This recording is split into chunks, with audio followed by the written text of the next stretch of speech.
Good morning, everybody. It's time for Books with Karen, and I hope everybody is doing well this gloomy morning, and I'm bringing you a few books. I hope something will pique your interest.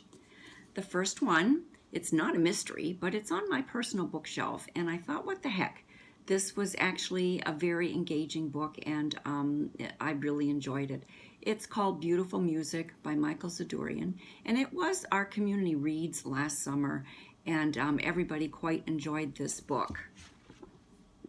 Set in early 1970s Detroit, a divided city still reeling from its violent race riot of 1967, Beautiful Music is the story of one young man's transformation through music.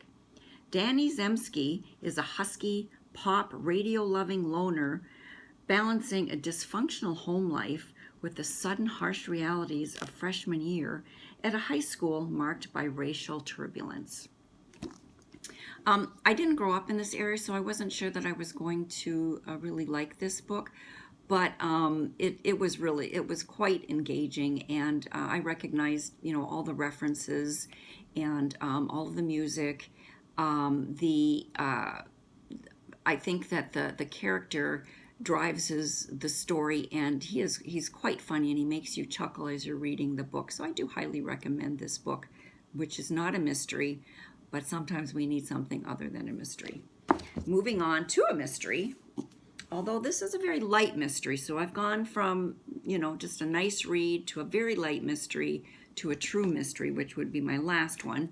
And this one is called Sweetness at the Bottom of the Pie by Alan Bradley. It's his first book in a series, and it did win the Dagger Award. In his wickedly brilliant first novel, debut Dagger Award winner Alan Bradley introduces one of the most singular and engaging heroines in recent fiction. This book is pretty old. It's at least 10 years old.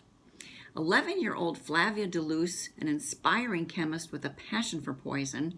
It is the summer of 1950, and a series of inexplicable events has struck Buckshaw, the decaying English mansion that Flavia's family calls home.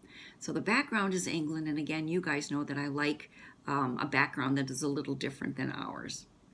A dead bird is found on the doorstep, a postage stamp bizarrely pinned to its beak.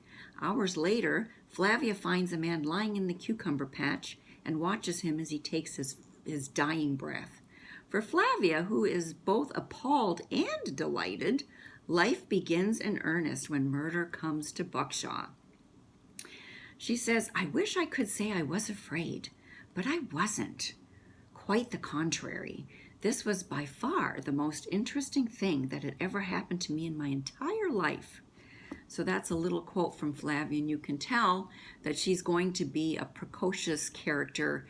The story is driven by her antics, and she has a sister, and there's some sibling rivalry going on as well in the story. All wrapped up in a nice little package, a nice little fun, easy read. The last one, the true mystery, is by Jane Harper. And Jane Harper has to date written 3 books. This is the last book, The Lost Man. And all 3 books have been well received. I think the first one and this one really hit the stands, and people really, really enjoyed them. The first one was called The Dry. That is still in the production. I think Reese Witherspoon bought the rights to make a movie out of that, and she still hasn't done that because she's busy with a lot of stuff. This one, the very last one, is set in the Outback.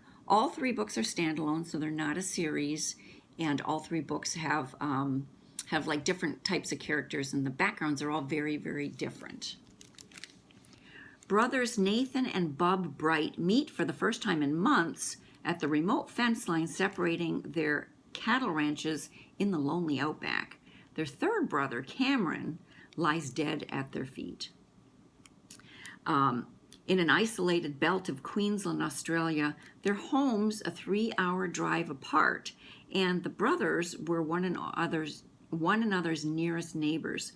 Cameron was the middle child, the one who ran the family homestead, but something made him head out alone under the unrelenting sun.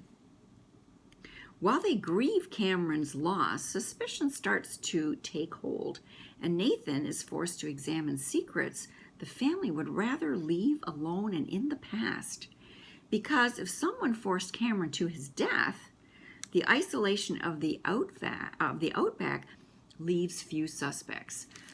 So this book does not have a lot of characters, and one of the things that really keeps you guessing is the background and how Cameron could have met his death in the middle of nowhere with no footprints leading to his body. It's a really good fast read, and I enjoyed the ending. I think she has a great sense of plot. She's known for her plots with her nice twists and turns. So I hope you do enjoy this one. So that's our books for today. I hope everybody is staying safe and healthy, and I wish you all a good day. Bye-bye.